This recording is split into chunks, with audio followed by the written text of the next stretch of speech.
सीटों की बात है। 2400 सीटों में वीआईपी पार्टी अपने दमखम से विधान परिषद की चुनाव में उम्मीदवार खड़ा करेगी।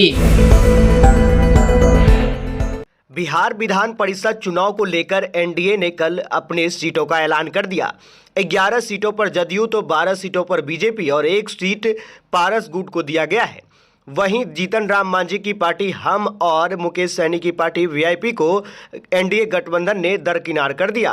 एमएलसी चुनाव को लेकर मुकेश सहनी ने चुनावी तंज कसा है और उन्होंने कहा है कि सभी सीटों पर मुकेश सहनी की पार्टी वीआईपी चुनाव लड़ेगी।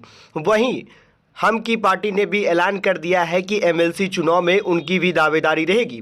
उनकी पार्टी भी चुनावी मैदान में उतरने को तैयार है। हालांकि बीजेपी के नेताओं ने कहा था कि हम विश्वास के साथ दोनों को मना लेंगे। अब पूरे मामले पर मुकेश सहनी की पार्टी वीआईपी के प्रवक्ता देवज्योति खुलकर सामने आए हैं।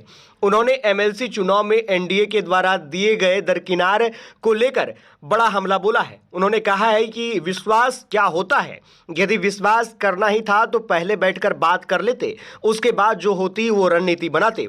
बहरहाल आपको हम सुनाते हैं वीआईपी के प्रवक्ता क्या कुछ कहते नजर आ रहे हैं। विश्वास जो है, विश्वास में काम करने से पहले किसी को विश्वास में लिया जाता है कि काम करने के बाद लिया जाता है। आज भारतीय जनता पार्टी जो कह रही है कि विश्वास में लेंगे, तो काम करने से पहले ना विश्वास लिया जाता है। दूसरी बात है कि वीआईपी पार्टी की मांग है आज निषाद आरक्षण।